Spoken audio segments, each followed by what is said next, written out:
ആദ്യം തന്നെ നമ്മുടെ നജീബിക്ക, ഒപ്പം തന്നെ അരിന്ദാസ് ഇതിനും ചേർന്ന് ഭദ്രദീപം തെളിയിക്കുകയാണ്.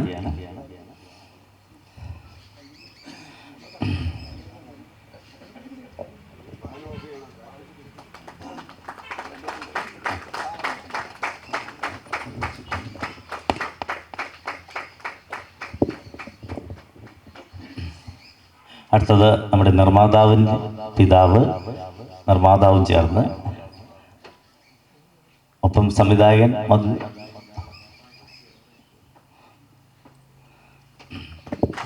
നല്ല ക്ലാപ്പാകാം. സന്തോഷകരമായ ഒരു മുഹൂർത്തമാണ്. സുധി ഉണ്ണിത്തൻ, അതോടൊപ്പം തന്നെ ദേവദാസ് ചിങ്ങോലി,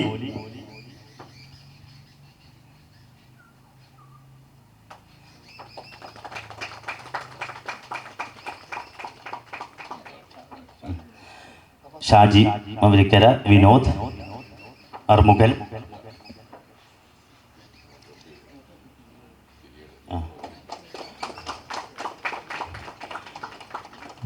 അടുത്ത Najeeb Shah, DOP, production controller Sudheesh Raj,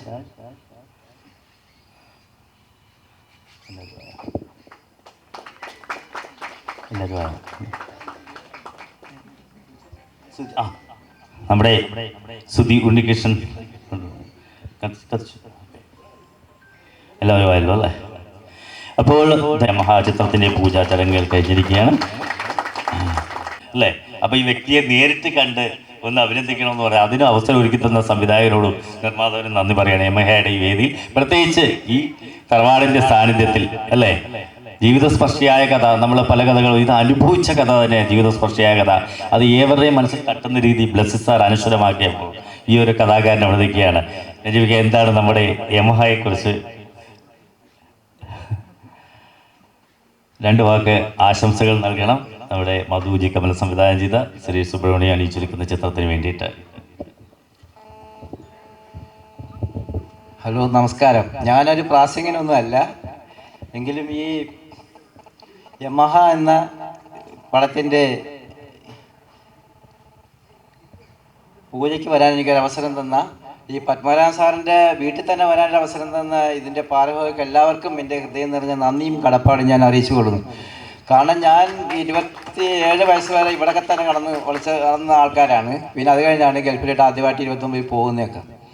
അത് കഴിഞ്ഞ് പിന്നെ നമ്മൾ ഇവിടോട്ട് വല്ല ടച്ചിങ് ഒന്നും ഇല്ലാന്ന്. നേരെ അപ്പുറത്തെ കരയാണ് എൻ്റെ വീട്. അപ്പോൾ ഈ ഇവിടെ ഇരിക്കുന്ന എല്ലാവർക്കും എൻ്റെ ഹൃദയം നിറഞ്ഞ നന്ദിയും കടപ്പാടും ഞാൻ അറിയിച്ചു കൊള്ളുന്നു. പിന്നെ ഇപ്പോൾ ഈ സിനിമ എത്രയും നല്ല രീതിയിൽ വിജയിച്ച് നല്ലപോലെ ഇപ്പോൾ ആടുജീവിതം ഓടിയതുപോലെ തന്നെ ഓടണമെന്നാണ് എൻ്റെ ആഗ്രഹം. അതുപോലെ ഓടും. കാരണം അതുപോലെ കഷ്ടപ്പെട്ടാണ് എല്ലാവരും പണം പിടിക്കുന്നത്. അതുകൊണ്ട് ആടുജീവിതം ഓടിയതുപോലെ തന്നെ ഈ പടം ഓടണമെന്നാണ് എൻ്റെ മനസ്സിലുള്ളത്. അതുകൊണ്ട് ഇതിന് വരാൻ ഒരവസരം തന്ന ഇതിൻ്റെ എല്ലാ പാരിവാർക്കും എൻ്റെ ഹൃദയം നിറഞ്ഞ നന്ദിയും കടപ്പാടും ഞാൻ അറിയിച്ചുകൊണ്ട് ഈ പടം എത്രയും വിജയിക്കണമെന്ന് മാത്രം പറഞ്ഞുകൊണ്ട് എൻ്റെ വാക്കുകൾ നിർത്തുന്നു. നന്ദി, നമസ്കാരം. ഒന്ന് കെട്ടിപ്പിടിച്ചോട്ടെ. ഈ ഒരു മനുഷ്യനെ പച്ചയായ കഥ നമ്മൾ കണ്ടല്ലോ. നമ്മൾ പച്ചയായ ജീവിതകഥ, ഡൗൺ ടു എർത്ത് സ്റ്റോറി എന്നൊക്കെ പറയും. യഥാർത്ഥ സംഭവം തന്നെ. ശരിക്കും ഈ മുതുകുളം ഭാഗത്ത് ഇങ്ങനെ ഒരു യമഹയുടെ പൂജയ്ക്ക് ഈ അനുഭവത്തിന് ശേഷം ഇവിടെ എത്താൻ പറ്റിയതിനെ കുറിച്ച് പറയും. ഈ ഭാഗങ്ങളൊക്കെ പണ്ട് വരാറുണ്ടായിരുന്നോ? ഞങ്ങളിതിലെ പുറത്തിറങ്ങി അങ്ങോട്ട് പോകുന്നേക്കെ ഇതില്ലേ. അത് അപ്പുറത്തെ എൻ്റെ ബന്ധുക്കളൊക്കെ ഉണ്ട്. അങ്ങനെ ഇവിടെ തന്നെയൊക്കെ ഉള്ള കറക്കം തന്നെ ആയിരുന്നു. അപ്പം ഇതിപ്പോൾ ഒരു വലിയൊരു കാര്യമാണ്. കാരണം നമ്മളിപ്പോൾ ഒരുപാട് നാളെ ഇപ്പം ഇങ്ങോട്ട് വന്നിട്ട് അപ്പോൾ ഇവിടെ ഒരു കാര്യം എന്ന് എല്ലാവരും കാണാനും ഈ സ്ഥലമൊക്കെ കാണാനും ഒക്കെ ഒരു അവസരം കിട്ടിയതിനകത്ത് വളരെ സന്തോഷമുണ്ട്. ഇപ്പോൾ ഒരു പടത്തിൽ തന്നെ പൂജയ്ക്ക് തന്നെ ഇവിടെ വരാനും ഈ പത്മനാഭൻ സാറിനെയൊക്കെ ഒരുപാട് വട്ടം കണ്ടിട്ടുള്ളത്. അപ്പോൾ അതിനൊക്കെ ഒരു നല്ല കാര്യം. ആ സ്ഥലത്ത് തന്നെ ഇപ്പോൾ ഇതിങ്ങനെ വരാനൊരു അവസരം കിട്ടിയതിനകത്ത് സന്തോഷം. എല്ലാവരും ഒരു നിമിത്തം ഇത് എല്ലാവരും നിമിത്തം. ആടുജീവിതം ഞാൻ മറന്നുപോയ കാര്യങ്ങൾ ഇപ്പോൾ അതൊരു വലിയ ഇതായിട്ട് വന്നില്ല എന്ന് പറഞ്ഞ പോലെ എല്ലാം ഇതൊക്കെ തന്നെ ആയിരുന്നു. വളരെ നന്ദി. എൻ്റേതായാലും നമ്മുടെ പൂജാ ചടങ്ങിന് വന്ന് അനുഭവങ്ങൾ പങ്കുവച്ചത്.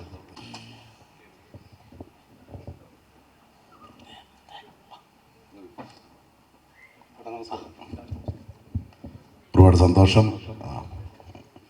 എല്ലാവരും ഒരു പുതിയ സിനിമയുടെ ഭാഗമാകാൻ പറ്റിയതിൽ ഒരുപാട് സന്തോഷം. യമഹ എന്ന് പറയുന്ന ഒരു ചിത്രത്തിൻ്റെ ഒരു ചെറിയ ക്യാരക്ടർ ഞാനും ചെയ്യുന്നുണ്ട്. അപ്പോൾ അതിൻ്റെ സാധാരണ സിനിമയുടെ പൂജാ ചടങ്ങിന് എത്താറില്ല. കാര്യം എന്തെങ്കിലുമൊക്കെ തടസ്സങ്ങൾ കാണും. പക്ഷേ ഇന്ന് പൂജയോടനുബന്ധിച്ചാണ് എനിക്കൊരു വേഷമുള്ളത്. അപ്പോൾ അതുകൊണ്ട് എത്തിയാലേ പറ്റൂ. അതുകൊണ്ട് ദൈവത്തിൻ്റെ അനുഗ്രഹം കൊണ്ട് എത്താൻ പറ്റി. അപ്പോൾ ഇതിൻ്റെ പ്രിയപ്പെട്ട സംഘാടകർക്കും ഇതിൻ്റെ പ്രിയപ്പെട്ട ഡയറക്ടർക്കും പ്രൊഡ്യൂസറിനും ഇതൊരു നല്ല ചിത്രമാവട്ടെ. ഇതിൽ അഭിനയിക്കുന്ന എല്ലാവർക്കും എല്ലാവിധ ആശംസകളും. എല്ലാവരും ഗംഭീരമായിട്ട് ചെയ്യുക. എല്ലാവരും ഗംഭീരമായിട്ട് ചെയ്തു കഴിഞ്ഞാൽ പടം നന്നായിട്ട് വിജയിക്കും. അപ്പോൾ ഈശ്വരൻ അനുഗ്രഹിക്കട്ടെ. ഇതൊക്കെ ഒരുപാട് സന്തോഷമൊക്കെ കാണാൻ പറ്റിയ കാര്യം. ഏതൊരു സിനിമ ഇറങ്ങുമ്പോഴും ഒരാകാംക്ഷയുണ്ട് ഒരു സിനിമ കാണണമെന്ന്. അതുകൊണ്ട് ഞാൻ ഒരുപാട് ആഗ്രഹിച്ചു. നോവൽ വായിച്ചപ്പോൾ തന്നെ ഇത് ചിത്രമെന്ന് വിചാരിച്ചപ്പോൾ തന്നെ ഫസ്റ്റ് ഷോ കാണണമെന്ന് ആഗ്രഹിച്ച ഒരാളാണ് ഞാൻ. അതുപോലെ തന്നെ ഞാൻ പോയി ഫസ്റ്റ് ഷോ കണ്ടു. എനിക്ക് ഭയങ്കരമായിട്ട് ഇഷ്ടപ്പെട്ടു. നമ്മൾ സിനിമ കാണുമ്പോൾ അറിയാം അദ്ദേഹം എത്രത്തോളം കഷ്ടപ്പെട്ടെന്നു. അദ്ദേഹത്തിൻ്റെ കഷ്ടപ്പാട് വെച്ച് നോക്കുകയാണെങ്കിൽ 42 വർഷമായി ജനിച്ചിട്ട് ഇന്നേ വരെ നമ്മൾ കഷ്ടപ്പെട്ടിട്ടില്ലെന്ന് തന്നെ പറയാം. അപ്പോൾ എന്തായാലും അദ്ദേഹത്തെ നേരിട്ട് കാണാൻ പറ്റി, ഒരുപാട് സന്തോഷം. അദ്ദേഹത്തിൻ്റെ നാട്ടിലാണ്. പിന്നെ അതുപോലെ തന്നെ പ്രിയപ്പെട്ട പത്മനാഭൻ സാറിൻ്റെ ഭവനം കാണാൻ പറ്റി. അദ്ദേഹം ചവിട്ടി നിന്ന മണ്ണിൽ നിന്നുകൊണ്ടൊരു സിനിമയുടെ പൂജയിൽ പങ്കെടുക്കാൻ പറ്റി. അതൊക്കെ ജീവിതത്തിലെ ഏറ്റവും വലിയ ഭാഗ്യങ്ങളായി കാണുകയാണ്. അപ്പോൾ യമഹ എന്ന ചിത്രത്തിന് എല്ലാവിധ ആശംസകളും ഭാവങ്ങളും നേർന്നുകൊണ്ട് നിർത്തുന്നു. നന്ദി, നമസ്കാരം. Thank you.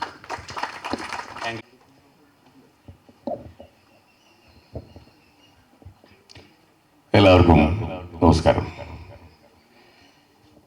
എന്നെ ഇനിയിപ്പം പ്രത്യേകിച്ച് ഒന്ന് പറഞ്ഞ് പരിചയപ്പെടുത്തണ്ട എന്ന് തോന്നുന്നു. കാരണം നമ്മുടെ ആങ്കർ തന്നെ, അവതാരകൻ തന്നെ എന്നെക്കുറിച്ച് പറഞ്ഞിട്ടുണ്ട്.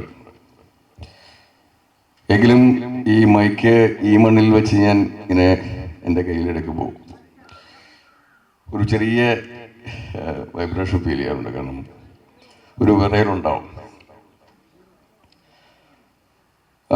ആദ്യം തന്നെ പറഞ്ഞോട്ടെ, ഞാൻ ജനിച്ചത് ഈ തറവാട്ടിലെ ഈ അറയിലാണ്.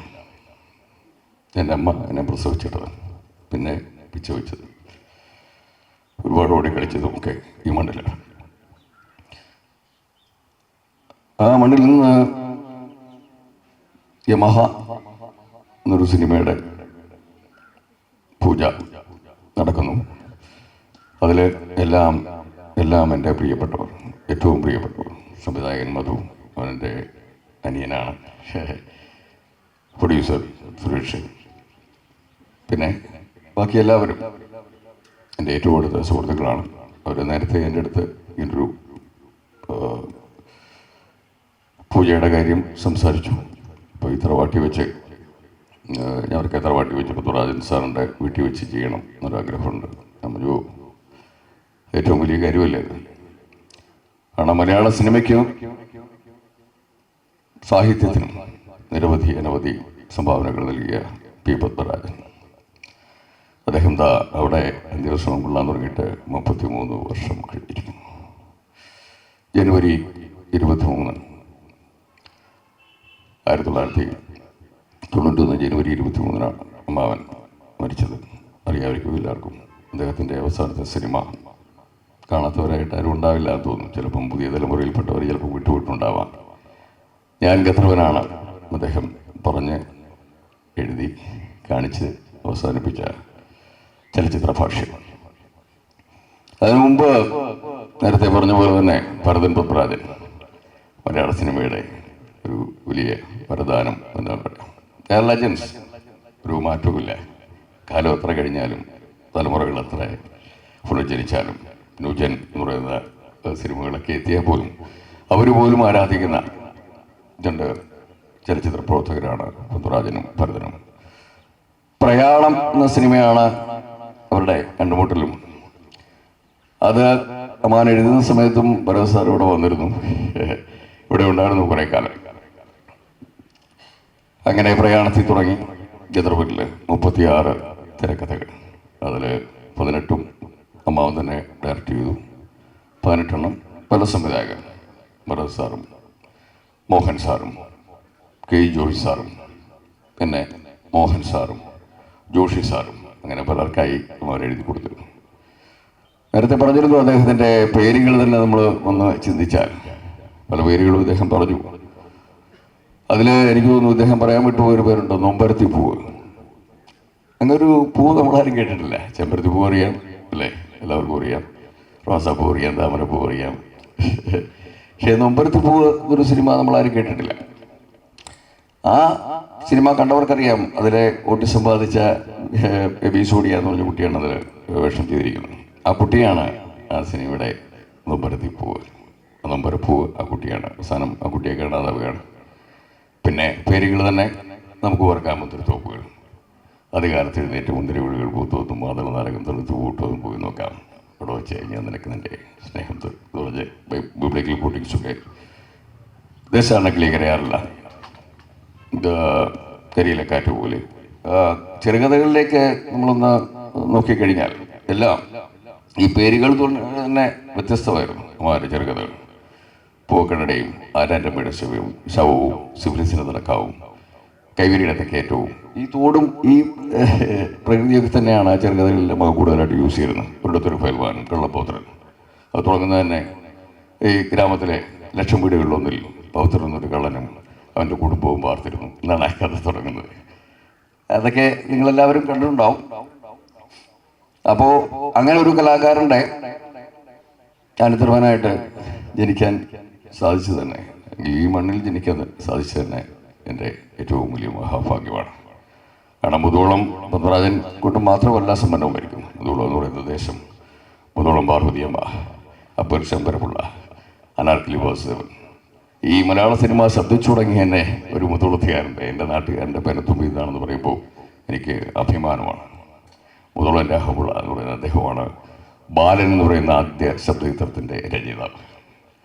അതിന് മുമ്പ് 2 ചിത്രങ്ങൾ മലയാളത്തിൽ വന്നിരുന്നു. അത് 2 സൈലം മൂവീസായിരുന്നു, നിശബ്ദ ചിത്രങ്ങളായിരുന്നു, വിഗതകുമാരനും മാർത്താണ്ഡോമയും.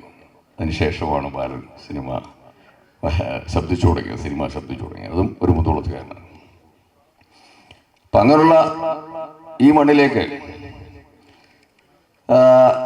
മധു അദ്ദേഹത്തിൻ്റെ പുതിയ പ്രോജക്റ്റുമായിട്ട് എത്തിയപ്പോൾ സത്യത്തിൽ ഇതിൽ കൂടുതൽ അനുഗ്രഹം വേണ്ടി വരുമെന്ന് എനിക്ക് തോന്നുന്നില്ല. എനിക്ക് വളരെ സന്തോഷമുണ്ട്. ഞാനിവിടെ എല്ലാ വർഷവും ശരിക്കും വരുന്നതാണ്. പ്രത്യേകിച്ച് ഇപ്പോൾ ഇങ്ങനെ വരാൻ സാധിച്ചത് വളരെ സന്തോഷം. ഞാൻ 1979 രാധ എന്ന പെൺകുട്ടിയിലെ കാട്ടുകുറിഞ്ഞ് പൂഞ്ചുണി എന്ന പാട്ട് സിനിമാ രംഗത്ത് വന്നത്. പിന്നെ എനിക്ക് നിരവധി പടങ്ങളിൽ പാട്ടെഴുതാൻ സാധിച്ചിട്ടുണ്ട്. ദേവരാജൻ മാഷ് മുതൽ ഏകദേശം 27 മ്യൂസിക് ഡയറക്ടർമാരുടെ കൂടെ പാട്ടെഴുതാനുള്ള അവസരം കിട്ടിയിട്ടുണ്ട്. കാട്ടുകുറിഞ്ഞിപ്പൂവും കന്നിപ്പൂമാനും മാൻമിഴിയാൽ മനം കവർന്ന് നീ നിറയൂ ജീവൻ പുള സ്വപ്നം വെറും ഒരു സ്വപ്നം, അങ്ങനെ നിരവധി എൻ്റെ മലയാളികൾ ഏറ്റുപാടിയ നിരവധി ഗാനങ്ങൾ എഴുതാൻ എനിക്ക് ഒരു ഭാഗ്യമുണ്ടായി. പക്ഷെ ആ ഭാഗ്യമൊക്കെ ഉണ്ടായെങ്കിലും എൻ്റെ ജീവിതത്തിൽ ഒരാഗ്രഹം മാത്രം ബാക്കി നിന്നു. കാര്യം എൻ്റെ ജീവിതത്തിലെ വലിയൊരാഗ്രഹമായിരുന്നു പത്മരാജൻ സാറിൻ്റെ ഒരു പടത്തിൽ പാട്ടിടാൻ. അത് ഒരു നടക്കാത്ത ആഗ്രഹമായിട്ട് ഇപ്പോഴും നിൽക്കുക. അതിലെനിക്ക് വളരെ വളരെ സങ്കടമുണ്ട്. ഞാൻ പലപ്പോഴും ആഗ്രഹിച്ചായിരുന്നു പത്മരാജൻ സാറിൻ്റെ ഒരു പടത്തിലെങ്കിലും ഒരു പാട്ടിടും. അത് നടന്നില്ല. അതിനിപ്പം നടക്കത്തുമില്ലല്ലോ. അപ്പം ഏതായാലും ഇത് സുരേഷ് സുബ്രഹ്മണ്യം പ്രൊഡ്യൂസ് ചെയ്ത് പിന്നെ സുധി ഉണ്ണിത്താൻ കഥ എഴുതി മധു സംവിധാനം ചെയ്യുന്ന ഈ യമഹ എന്ന പടം എല്ലാ അർത്ഥത്തിലും ജനങ്ങൾ ഉൾക്കൊള്ളുന്ന ഒരു പടമായി മാറട്ടെ, ഒരു വൻ വിജയമായി മാറട്ടെ. അവർക്കെല്ലാ ഭാവങ്ങളും നേർന്നുകൊണ്ട് ഞാൻ നിർത്തുന്നു. നമസ്കാരം. പ്രിയപ്പെട്ടവരും ബഹുമാനപ്പെട്ടവരുമായ എല്ലാവർക്കും നമസ്കാരം. കൈതൊട്ട മേഖലയെല്ലാം സമ്പുഷ്ടമാക്കിയ മലയാള സിനിമയുടെ മഹാപ്രതിഭയുടെ സ്വന്തം മണ്ണിൽ പുതിയൊരു സിനിമ സമാരംഭിക്കുന്നു. അതിൽ ഭാഗഭാക്കാകാൻ എന്നെ കൂടി ക്ഷണിച്ചതിൽ വളരെയധികം സന്തോഷം. നിറഞ്ഞ ഈ സദസ്സ് എല്ലാവരുടെ ഒത്തുപിടിച്ചാൽ ഈ സിനിമ ഒരു വൻ വിജയമാകണം എന്ന് നമ്മൾ പ്രാർത്ഥിക്കുന്നു, അതിനുവേണ്ടി പ്രയത്നിക്കുന്നു. കൂടുതലൊന്നും പറയാനില്ല. പുതിയ ഈ ടീമിനെ എല്ലാവരും പ്രോത്സാഹിപ്പിക്കും എന്ന ഒരു വിശ്വാസത്തിൽ അതിനായി ഞാൻ പ്രാർത്ഥിക്കുന്നു. നന്ദി. അടുത്ത ആള് സംസാരിക്കാൻ വന്നിട്ടുണ്ട്. അദ്ദേഹത്തിന് മൈക്ക് കൈമാറുകയാണ്. വീട്ടിൽ തന്നെ ഒരു വലിയൊരു സംരംഭം തുടങ്ങുന്നതിൽ ഒരുപാട് നന്ദിയുണ്ട്. അപ്പം ഈ സിനിമയിൽ എനിക്ക് വേഷമുണ്ടെന്നൊക്കെ ഉണ്ടെങ്കിൽ നല്ലതായിരുന്നു. എന്നാലും ഒരു വലിയ വിജയവത്തിയായിട്ട് എന്ന് പ്രാർത്ഥിക്കുന്നു. എല്ലാവർക്കും നന്ദി. പ്രിയപ്പെട്ട ഷാജി അങ്കിളും 2 അങ്കിളും വന്നിട്ടുണ്ട്. 2 പേർക്കും നന്ദി അറിയിക്കുന്നു. നന്ദി, നമസ്കാരം.